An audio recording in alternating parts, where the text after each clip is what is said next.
Hello students, ನಾನು ನಿಮಗೆ ಓದ್ ಕ್ಲಾಸಲ್ಲಿ ಈ ಒಂದು ಸೆಕೆಂಡ್ ವರ್ಲ್ಡ್ ವಾರ್ಗೆ ಕಾಸಸ್ ಮತ್ತು ಸೆಕೆಂಡ್ ವರ್ಲ್ಡ್ ವಾರ್ಗೆ ಯುದ್ಧದ ಗತಿ ಇದರ ಬಗ್ಗೆ ನಾನು ನಿಮಗೆ ಎಕ್ಸ್ಪ್ಲೇನ್ ಕೊಟ್ಟಿದ್ದೆ. ಅದೇ ರೀತಿಗೆ ಈ ಕ್ಲಾಸಲ್ಲಿ ನಿಮಗೆ ಈ ಒಂದು ರಿಸಲ್ಟ್ಸ್ ಅಂದರೆ ಸೆಕೆಂಡ್ ವರ್ಲ್ಡ್ ವಾರ್ಗೆ ಪರಿಣಾಮಗಳು ಅಂದರೆ ಪರಿಣಾಮಗಳೇನು ಇದ್ರ ಬಗ್ಗೆ ನಾನು ನಿಮಗೆ ಸಂಕ್ಷಿಪ್ತವಾದಂಥ ವಿವರಣೆಯನ್ನು ಕೊಡ್ತೀನಿ.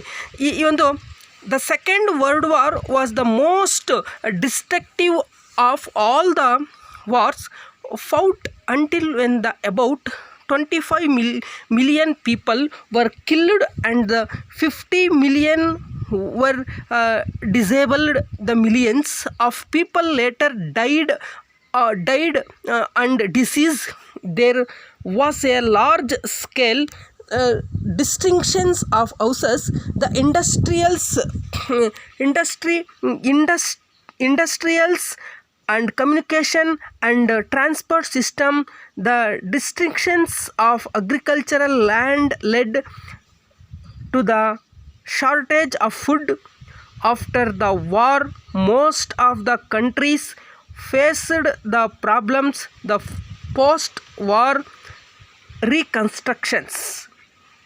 ಸ್ಟೂಡೆಂಟ್ಸ್, ಈ ಎರಡನೇ ಜಾಗತಿಕ ಯುದ್ಧದ ಪರಿಣಾಮಗಳನ್ನು ವಿವರಿಸಿ ಅಂತ ನಿಮಗೆ ಎಕ್ಸಾಮಲ್ಲಿ ಕೇಳಿದ್ದಾರೆ. ಅದೇ ರೀತಿಯಾಗಿ 10 ಮಾರ್ಕ್ಸ್ ಕೇಳಿದ್ದಾರೆ. ಎರಡನೇ ಮಹಾಯುದ್ಧಕ್ಕೆ ಕಾರಣಗಳು ಮತ್ತು ಪರಿಣಾಮಗಳನ್ನು ವಿವರಿಸಿ ಅಂತ ಹೇಳ್ಬಿಟ್ಟು ನಿಮಗೆ 15 ಮಾರ್ಕ್ಸ್ಗೆ ಎಕ್ಸಾಮಲ್ಲಿ ಕೇಳಿದರೆ. ಅದೇ ರೀತಿಯಾಗಿ ಅಸೈನ್ಮೆಂಟ್ಗೂ ಸಹ ನೀವು ಇದನ್ನು ಬರೀಬೇಕು, ಗಮನ ಇಟ್ಟು ಕೇಳಬೇಕು. ಇದನ್ನು ನೀವು ಇಲ್ಲಿ ಪರಿಣಾಮಗಳೇನು, ಎರಡನೇ ಮಹಾಯುದ್ಧಕ್ಕೆ ಪರಿಣಾಮಗಳು. ಒಂದೇದು, ಈ ಒಂದು ಜಗತ್ತಿನ ಎಲ್ಲ ಯುದ್ಧಗಳಿಗಿಂತ ಎರಡನೇ ಜಾಗತಿಕ ಯುದ್ಧವು ಅತ್ಯಂತ ವಿನಾಶಕಾರಿಯಾಗಿತ್ತು. ಈ ಯುದ್ಧದಲ್ಲಿ ಸುಮಾರು 25 ಮಿಲಿಯನ್ ಜನರು ಪ್ರಾಣ ಕಳೆದುಕೊಂಡರು ಮತ್ತು 50 ಮಿಲಿಯನ್ ಜನರು ಅಂಗವಿಕಲರಾದರು. ಮಿಲಿಯನ್ ಗಟ್ಟಲೆ ಜನರು ಯುದ್ಧದ ನಂತರ ಹಸಿವು, ರೋಗ ರುಜಿನಗಳಿಂದ ಮರಣ ಹೊಂದಿದರು. ಅಪಾರ ಸಂಖ್ಯೆಯಲ್ಲಿ ಮನೆ, ಕೈಗಾರಿಕೆಗಳು, ಸಾರಿಗೆ ಸಂಪರ್ಕಗಳ ವ್ಯವಸ್ಥೆಗಳು ಹಾನಿಗೊಂಡವು. ಹೀಗೆ ಕೃಷಿ ಭೂಮಿ ನಾಶ ಹೊಂದಿದ್ದರಿಂದ ಆಹಾರದ ಕೊರತೆ ಆಯಿತು. ಯುದ್ಧದ ನಂತರ ಅನೇಕ ರಾಷ್ಟ್ರಗಳು ಪುನರ್ನಿರ್ಮಾಣದ ಸಮಸ್ಯೆಗಳನ್ನು ಎದುರಿಸಿದವು. ಅದೇ ರೀತಿಯಾಗಿ ರಿಸಲ್ಟ್ಸಲ್ಲಿ point number 2, the second world war ended the dictatorships in Italy and Germany. Italy was declared a republic under Badoglio and Germany was divided into 4 zones under a USA. USA means America, USSR means Russia, Britain and France. A tribunal was set off a Nuremberg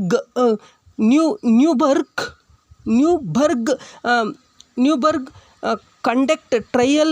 The leading the Nazi Japan gave up all its the right of China. Japan was occupied by the Allied powers USA. ಅಂತಂದರೆ ಇಲ್ಲಿ ಎರಡನೇ point, ಅದರ ಅರ್ಥ ಏನು, ಕನ್ನಡ ಅರ್ಥ ಏನು ಅಂತಂದರೆ, Italy ಮತ್ತು ಜರ್ಮನಿಯಲ್ಲಿ ಎರಡನೇ ಜಾಗತಿಕ ಯುದ್ಧದ ನಂತರ ಸರ್ವಾಧಿಕಾರ ಅಂತ್ಯವಾಯಿತು.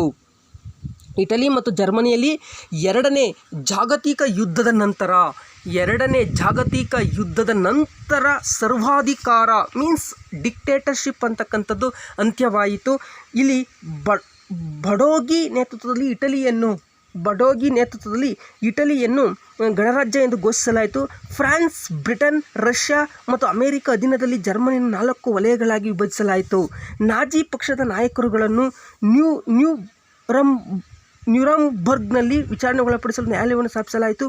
ಜಪಾನ್ ದೇಶವು ತನ್ನೆಲ್ಲ ಹಕ್ಕುಗಳನ್ನು ಚೀನಾಕ್ಕೆ ಬಿಟ್ಟುಕೊಟ್ಟಿತು. ಜಪಾನನ್ನು ತನ್ನ ಮಿತ್ರ ರಾಷ್ಟ್ರಗಳು ವಶಪಡಿಸಿಕೊಂಡವು. Point number 3, the European domination of the world ended after this war.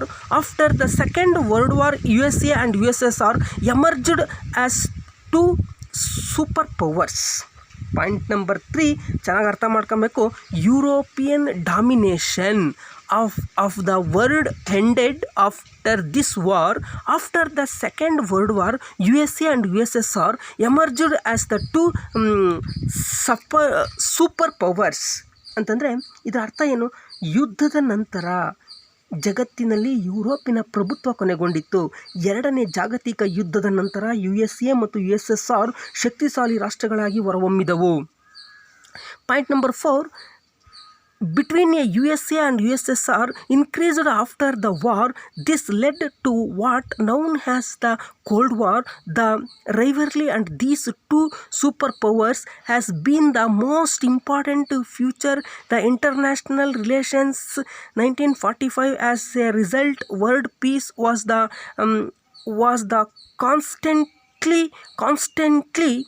Constantly ಅಂತಂದರೆ ಸತತವಾಗಿ. ಕಾನ್ಸ್ಟೆಂಟ್ಲಿ ಅಂದ್ರೇನು? ಸತತವಾಗಿ. ಇದರ್ಥ ಏನು? ಎರಡನೇ ಜಾಗತಿಕ ಯುದ್ಧದ ನಂತರ ಅಮೆರಿಕ ಮತ್ತು ರಷ್ಯಾ ಮಧ್ಯೆ ಅಪನಂಬಿಕೆ ಹೆಚ್ಚಾಯಿತು. ಇದು ಶೀತಲ ಸಮರಕ್ಕೆ ನಾಂದಿಯಾಯಿತು. ಈ ಎರಡು ಶಕ್ತಿಗಳ ಸಂಘರ್ಷ 1945ರಿಂದ ಅಂತಾರಾಷ್ಟ್ರೀಯ ಸಂಬಂಧದ ಪ್ರಮುಖ ಲಕ್ಷಣವಾಗಿತ್ತು. ಇದರ ಪರಿಣಾಮವಾಗಿ ವಿಶ್ವ ಶಾಂತಿಗೆ ನಿರಂತರವಾಗಿ ಧಕ್ಕೆಯುಂಟಾಯಿತು. Point number 5, The Second World War resulted in the victory of the principle of the nationalism and colonial empires. The European powers in Asia, Africa and Latin America came to an end. India, Ceylon, Indonesia and other countries became the independent after the war. ಅಂತಂದರೆ ಇಲ್ಲಿ point number 5ಅಲ್ಲಿ ಏನು ಅದರ ಅರ್ಥ ಅಂತಂತಂದರೆ, ಜಾಗತಿಕ ಯುದ್ಧದ ಪರಿಣಾಮವಾಗಿ ರಾಷ್ಟ್ರೀಯತೆಯ ತತ್ವದ ವಿಜಯ ಮತ್ತು ವಸಾಹತುಶಾಹಿಯ ಅಂತ್ಯವಾಯಿತು. ಏಷ್ಯಾ, ಆಫ್ರಿಕಾ, ಲ್ಯಾಟಿನ್ ಅಮೆರಿಕಗಳಲ್ಲಿ ಯುರೋಪಿನ ವಸಾಹತು ಸಾಮ್ರಾಜ್ಯವು ಕೊನೆಗೊಂಡಿತು. ಈ ಎರಡನೇ ಜಾಗತಿಕ ಯುದ್ಧದ ಪರಿಣಾಮವಾಗಿ ಏನಾಗುತ್ತೆ ಅಂದರೆ, ಇದು very very important, Asia, Africa ಮತ್ತು ಲ್ಯಾಟಿನ್ ಅಮೆರಿಕಗಳಲ್ಲಿ ಯುರೋಪಿನ ಸಾಮ್ರಾಜ್ಯವು ಕೊನೆಗೊಂಡಿತು. ಯುದ್ಧದ ನಂತರ ಸೆಕೆಂಡ್ ವರ್ಲ್ಡ್ ವಾರ್ ಏನು ಆಯ್ತಲ್ಲ 1939ಇಂದ 1945ವರೆಗೆ, ಆ ಯುದ್ಧದ ನಂತರ after war Bharat, Sri Lanka, Indonesia ಮುಂತಾದ ರಾಷ್ಟ್ರಗಳು ಸ್ವತಂತ್ರಗೊಂಡವು. ಎಲ್ಲ ಸಹ ಫ್ರೀಡಮ್ ಸಿಕ್ಕಿರ್ತಕ್ಕಂಥದ್ದನ್ನು ನಾವು ಕಾಣ್ಬೋದು. ಈ ಎರಡನೇ ಮಹಾಯುದ್ಧ ನಂತರ ಭಾರತಕ್ಕೆ 1947ರಲ್ಲಿ ಸ್ವತಂತ್ರವನ್ನು ಪಡೆದುಕೊಂಡಿತು ಅಂತಕ್ಕಂಥದ್ದು ಒಂದು ಖುಷಿಯ ವಿಚಾರವಾಗಿರ್ತಕ್ಕಂಥದ್ದನ್ನು ನಾವು ಕಾಣ್ಬೋದು. ಅದೇ ರೀತಿಯಾಗಿ ಪಾಯಿಂಟ್ ನಂಬರ್ 6 ಏನು ಹೇಳುತ್ತೆ? Point number 6, the Jews had became the during the Nazi regime in the Germany about the 6 million Jews perished in the concentration camps after the war. With the help of USA, a new homeland for the Jews was created in 1948.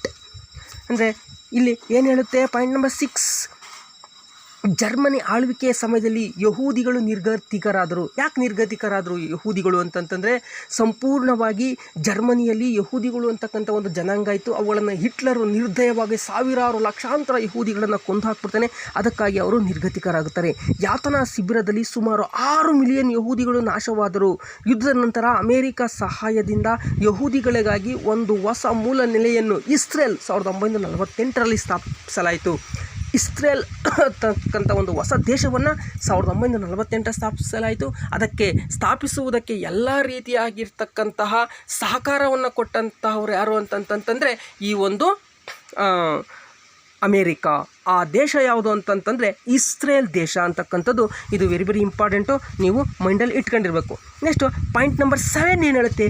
Japan expressed the disastrous the efforts of the weapons in the center of the atmosphere became the poisons.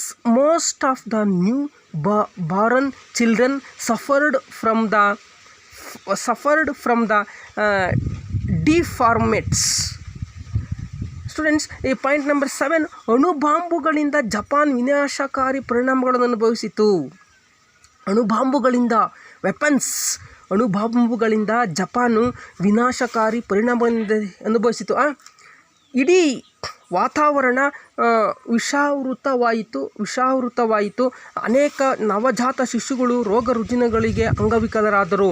Point number 8, last point student. The most important result of the world war the second was the birth of United Nations Organization with the object of the prevent wars and the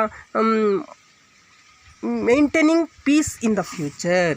point number last point, ಎರಡನೇ ಜಾಗತಿಕ ಯುದ್ಧದ ನಂತರ ಅತ್ಯಂತ ಪ್ರಮುಖ ಪರಿಣಾಮ ಎಂದರೆ ವಿಶ್ವಸಂಸ್ಥೆ ಸ್ಥಾಪನೆ. ಭವಿಷ್ಯತ್ತಿನಲ್ಲಿ ಯುದ್ಧ ತಡೆಗಟ್ಟಿ ಶಾಂತಿ ಸ್ಥಾಪಿಸುವ ಉದ್ದೇಶದಿಂದ ಈ ಸಂಸ್ಥೆ ಸ್ಥಾಪನೆ ಆಯಿತು. Okay student, second world war ಇಲ್ಲಿಗೆ ಎಂಡ್ ಆಗುತ್ತೆ. Thank you.